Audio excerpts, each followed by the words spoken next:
मेरा नाम प्रवीण पीटर है। तो पीटर नाम वो अंग्रेज आए थे, तो अंग्रेज जो है पीटर नाम छोड़ गए वापस, है ना। तो आप जानते हैं क्या बोला जाता है कि ये ईसाई लोग जो है ना, जो अंग्रेज हैं, वो अंग्रेज की विरासत को चलाए जा रहे हैं, इनको भी देश से बाहर निकालो।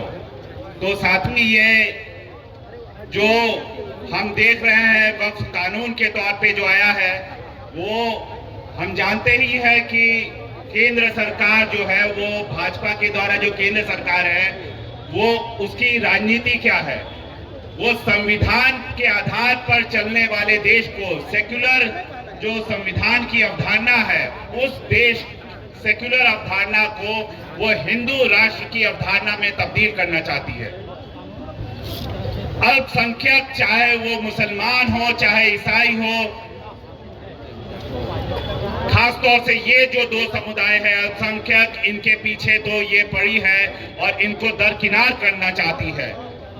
जो बौद्ध थे, बौद्ध मंदिर तोड़ दिए गए, बौद्धों को भी यहां से निकाल दिया गया, और मुसलमानों को जिन्होंने इसको अपना देश माना, उनको भी वो अभी भी सेकेंड ग्रेड सिटीजन मानते हैं। यहाँ पे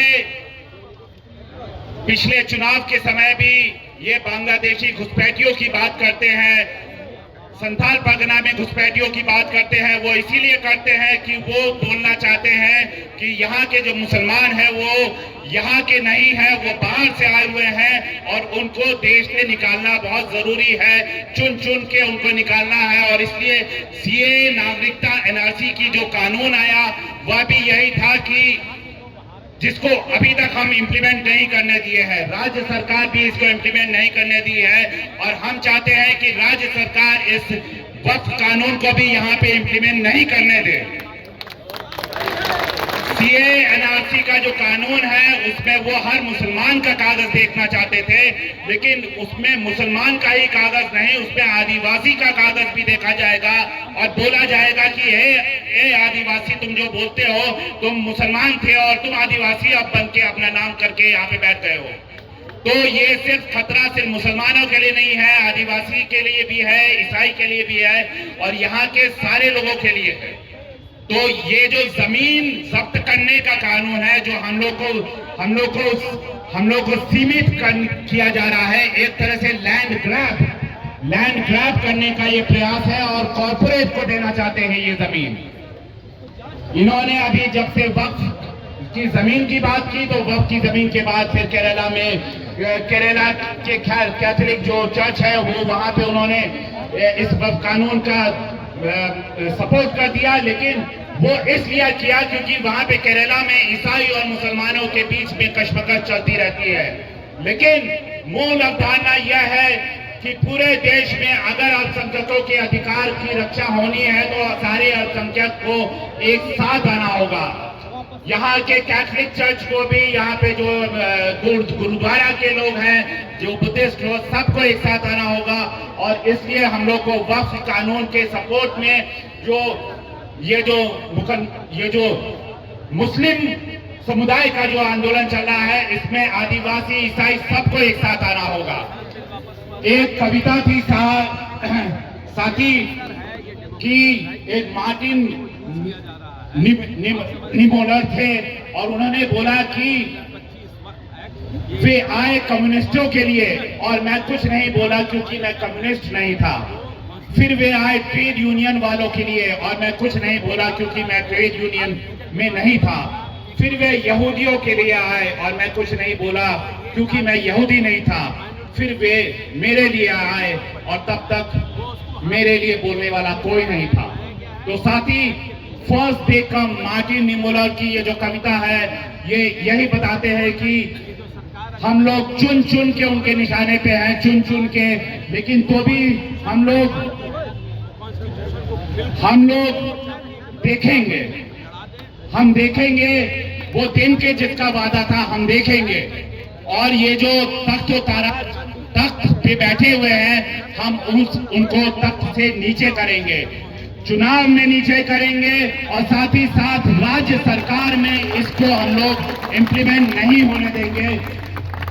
सिंहासन खाली करना होगा उन लोगों को।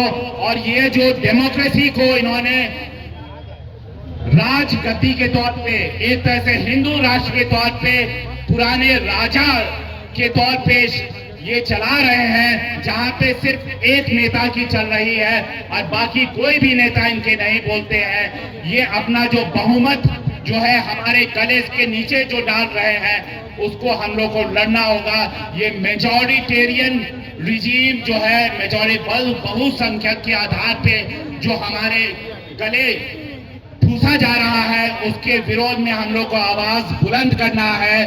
हम लोग को इस देश को बहुरंगी बनाना है। सिर्फ भगवा राज नहीं चलेगा, भगवा राज नहीं चलेगा। यहाँ पे हरा भी रहेगा, यहाँ पे नीला भी रहेगा। नीला मतलब दलितों का रहेगा। और मनुवाद को हम लोग हराएंगे, ब्राह्मणवाद को हम लोग हराएंगे। और इस तरह से हम लोग बहुरंगी सेक्युलर समाज की स्थापना पे काम करेंगे। तो साथी हम लोग साथ में हैं। और इतना ही, इनकलाब जिंदाबाद, इनकलाब जिंदाबाद, इनकलाब जिंदाबाद। वक्फ की जमीन पर कोई आदमी 12 साल से, 20 साल से, 25 साल से वो मालिक नहीं हो सकता। इसलिए लिमिटेशन एक्ट में उसको शामिल नहीं किया गया। उसमें ये है कि 12 साल तक अगर कोई जायदाद हिस्सा उस पर वक्फ की जमीन पर आ गया तो आप उसको हटा नहीं सकते। इस हुकूमत ने क्या किया कि वो इसको बाकी रखा है, कोई लिमिट ही नहीं रखा गया। यानी 50 साल से भी कोई काबिज है तो उसको हटा नहीं सकता। ये जुल्म है। तीसरी बात ये है कि 5 साल अगर प्रैक्टिशनर मुसलमान हो, पामल मुसलमान हो, तस्बीह पढ़ता हो, नमाज पढ़ता हो, रोजा रखता हो, वही शख्स वक्फ कर सकता है। ये भी शरीयत के खिलाफ है। और फिर सबसे खतरनाक बात यह है कि वहां गैर मुस्लिमों को एंट्री दे दी इन्होंने। वक्फ की जमीन है, मुसलमानों की जमीन है, मुसलमानों का इदारा है, गैर मुस्लिमों का क्या काम? उनके अदारे मुसलमान को नहीं जाते, मुसलमानों को नहीं रखेंगे। खुलासा ये है कि ये सरासर जुल्म है, ज्यादती है। यही वजह है कि अल्हम्दुलिल्लाह हिंदुस्तान की तमाम तंजीमें और यूनियन मुस्लिम मसला बोर्ड, जमीयत उलमा, इदारे शरिया, इमारत शरिया, जमात इस्लामी, अहले हदीस, जितनी तंजीमें अल्हम्दुलिल्लाह सब लोग मैदान में निकल गए हैं। और ये तय कर लिया है कि जब तक इस कानून को मुस्तरद नहीं करेंगे, वापस नहीं लेंगे, तहरीक जारी रहेगी। आज रांची में तहरीक शुरू हुई है। दरअसल यहाँ के हमारे हिंदू जो भाई हैं, सिख भाई, ईसाई भाई हैं, सब हमारे भाई हैं, कोई दुश्मन नहीं है। और हमारी याद रखिएगा, हमारी लड़की की लड़ाई किसी धर्म से नहीं है, किसी मजहब से नहीं, लड़ाई हुकूमत से है। हुकूमत ने जुल्म किया, इस मुल्क के लिए मुसलमानों ने कुर्बानियां दी हैं। 15 दिनों में 37,000 उलमा शहीद हुए। 1954 में, तकरीबन 1958 में 35,000 उलमा। ये अजीब सी बात है कि जब गुलिस्तान को खून की जरूरत पड़ी, जब गुलिस्तान को खून की जरूरत पड़ी, सबसे पहले हमारी ये गर्दन कटी। सबसे पहला शहीद होने वाला इस मुल्क के लिए टीपू सुल्तान है, जिसने अंग्रेजों की शहीद को नकाम बनाया। जब गुलिस्तान को खून की जरूरत पड़ी, सबसे पहले हमारी ही गर्दन कटी। बावजूद इसे कहते हैं अजय चमन, ये हमारा चमन तुम्हारा नहीं। 2 नंबर शरीफ बनाने की कोशिश हो रही है। 3 तलाक का बिल पास किया, मुसलमानों के खिलाफ था, शरीयत के खिलाफ था। उन्होंने हमारी हमने आवाज नहीं उठाई, इसने कमजोरी महसूस किया। फिर इसके बाद यूनिफॉर्म मुस्लिम रिपोर्ट भी तैयार है। मुसलमानों को होशियार रहना, ये शरीयत के खिलाफ सारे बिल लाएंगे। ये मुसलमानों के दुश्मन है, मुसलमानों के खिलाफ साजिशें कर रहे हैं, इस्लाम के दुश्मन है। और सिर्फ इस्लाम के नहीं, ये मुल्क के दुश्मन है। मुल्क को टुकड़े टुकड़े कर देंगे, मुल्क को तोड़ देंगे। नफरत का बाजार गर्म रखा है। लेकिन मुसलमानों, मैं आखिरी पैगाम आपको देना चाहता हूँ, हम मुसलमान हैं, हम पीसफुल रहना।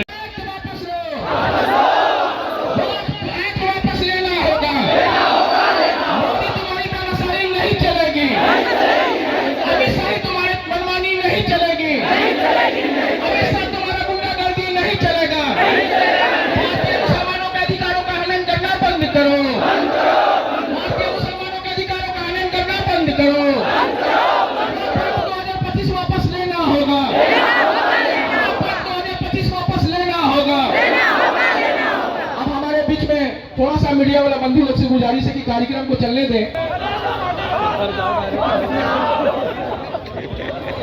रुखे ईमानी ताबिंदा रहेगा और रहेंगे खाक में दुश्मन हजारों, मगर इस्लाम पाइंदा रहेगा।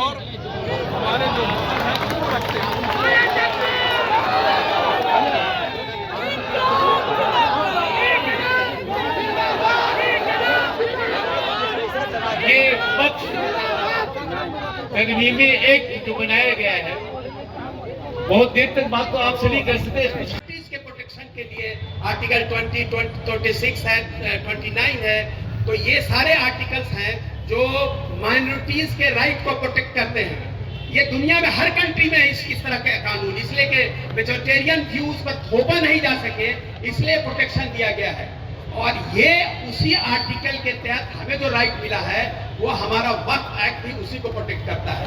ये इन्होंने जो अमेंडमेंट्स लाया, ये एक्ट के अंदर में अब हमारे यहाँ जो वक्फ बोर्ड बनाने की बात है, वो पहले जो बनते थे 11 मेंबर जो होते थे वो तमाम मुसलमानों से ही होते थे। एग्जीक्यूटिव ऑफिसर गवर्नमेंट का हुआ करता था, तो वो उसमें कोई इशू नहीं हुआ करता था। लेकिन आज इन्होंने जो एक्ट अमेंडमेंट्स करके जो न्यू एक्ट आया है जो 2025 का, वो इस एक्ट के अंदर में 2 गैर मुस्लिमों को जगह दिया गया है। तो ये गैर मुस्लिम उसमें रहेंगे। भाई गैर मुस्लिम का क्या काम है? ये श्राइन बोर्ड तो है नहीं। ये श्राइन बोर्ड होता तो हम समझ सकते थे, तो श्राइन बोर्ड है नहीं। ये किसी तरह का कोई एक्ट में अमेंडमेंट्स जो है दूसरों के, इसमें कोई इंटरेस्ट नहीं है। तो ये 2 एक्ट, 2 जो गैर मुस्लिमों को आपने बनाया यहाँ, फिर उसके बाद उसके जो एग्जीक्यूटिव ऑफिसर होंगे वो भी गैर मुस्लिम होंगे, फिर उसके बाद जो है जो चेयरपर्सन होगा वो भी हो सकता है। तो ऐसे कंडीशन में आप मेजॉरिटी जो है वो एक्ट के अंदर में जो अमेंडमेंट्स लाया है वो बैक डोर से आप मेजॉरिटी जो है तो गैर मुस्लिमों का उसमें कर देंगे। फिर वो उसका रेगुलेशन जो होगा वक्त के जितने भी प्रॉपर्टीज का, वो उनके हाथों में चला जाएगा। आपने उसके अंदर में वक्त के अंदर में लिमिटेशन को खत्म कर दिया। ये बहुत खतरनाक है, इसलिए कि लिमिटेशन एक्ट जो है वहाँ अप्लाई करता था और उसमें था कि साहब अगर कोई प्रॉपर्टी हम मान लीजिए वक्त करना चाहते हैं तो हमने अपने वक्त प्रॉपर्टी को वक्त कर दिया। वक्त एक बार किया जा सकता है, वो वापस नहीं हो सकता है। वो जस्ट लाइक आप किसी से पैसा लेके अपने जमीन को बेच देते हैं, उसी तरह से वक्त प्रॉपर्टी जो है एक बार आपने वक्त कर दिया फिर वो वापस नहीं होगा। तो उस प्रॉपर्टी को ये लोग जो है आप लिमिटेशन उसमें खत्म कर दिया। पहले था कि जब आप वक्त करते हैं तो उसका एग्जीक्यूटिव ऑफिसर उसको इंक्वायरी करता है कि ये वाकई सही प्रॉपर्टी है, जेन्युइन है कि नहीं है। तमाम इंक्वायरी करने के बाद डीएम के पास वो रिपोर्ट सबमिट करता और डीएम जो है उसको बोर्ड को भेजता है। बोर्ड जो है इंक्वायरी करने का, फिर वो डीएम के पास और फिर गवर्नमेंट के यहाँ जाकर उसका नोटिफिकेशन होता था। तो गैजेट नोटिफिकेशन में जब डिक्लेयर हो गया उसमें होने नहीं देंगे। वक्फ की संपत्ति अल्लाह की संपत्ति होती है और मैं की मदद के लिए बोल रहा हूँ, अगर मैं ज़कात निकाल दूं तो ज़कात का पैसा हमारा नहीं होता, खुदा के लिए निकाल दिया तो खुदा के लिए। वक्त में दान हम करेंगे, मेंबर तुम्हारा होगा।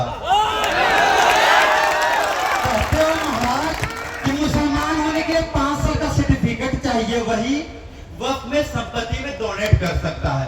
तो ये भी कहिए ना महाराज, जो सदस्य होगा वो भी इस्लाम कबूल करेगा। उसके बाद हम वक्त का मेंबर बनने देंगे, या डीएसपी हो या एसपी हो, हम किसी को नहीं मानेंगे। जब वक्त मेरे पूर्वजों की संपत्ति है, किसी के बाप दादा की संपत्ति नहीं। ये इस्लाम शांति का प्रतीक है।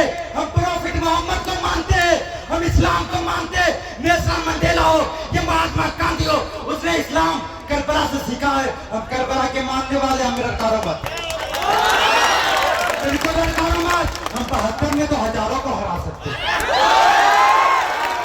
हम 72 में हजारों को लड़का सकते हैं। हम अली असगर जैसे मानने वाले लोग, हम कौन से डरने वाले नहीं है। हम कसम खाते हैं, वक्त की संपत्ति में जो हाथ डालेगा गला दबाने का काम करेंगे। चलिए बहुत बहुत शुक्रिया। बाकी की तरफ से सली भाई को आप लोग को बहुत शुक्रिया। एक नरेंद्र मोदी हाय हाय हाय हाय हाय, नरेंद्र मोदी हाय हाय हाय हाय, अमित शाह हाय हाय हाय हाय। अरे कौन? अरे वक्त पीर नहीं, पास में वक्त पीर बिल वापस लो, अरे वोट बिल वापस लो, अरे इनकलाब जिंदाबाद। अली भाई, आपने पूरे रांची और पूरे झारखंड का फर्ज कफाया अदा कर दिया। आप बधाई की बात नहीं, एक काम और कर दीजिए। रातों कब्रस्तान है ना, उसके बगल में बहुत जमीन है, एक कब्रस्तान की जमीन और खरीद लीजिए। देश में बड़े बड़े मठाधीशों को कब्रस्तान की आवश्यकता है।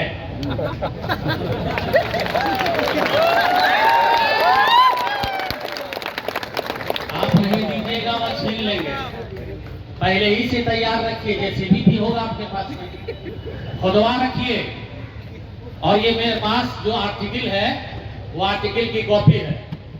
देश में सबसे बड़ा सुपर जो होता है वो है संसद है।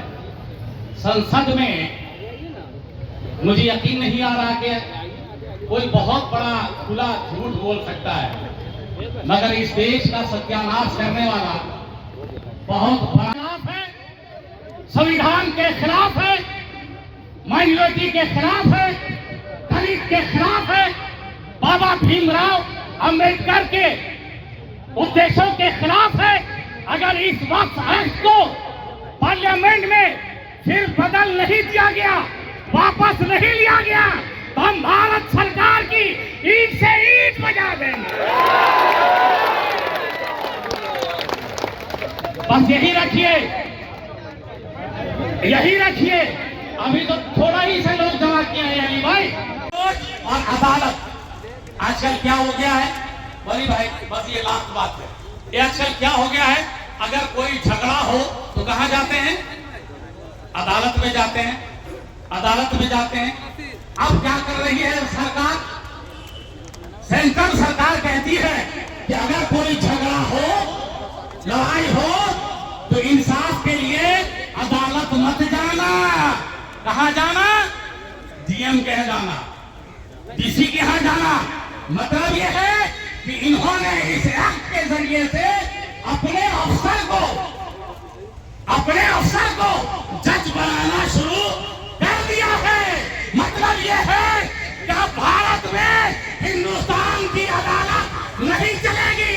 ए भारत सरकार सुनो, तुम्हारे इस उद्देश्य को हम कभी भी कामयाब नहीं होने देंगे। हिंदुस्तान जिंदाबाद, हिंदुस्तान जिंदाबाद,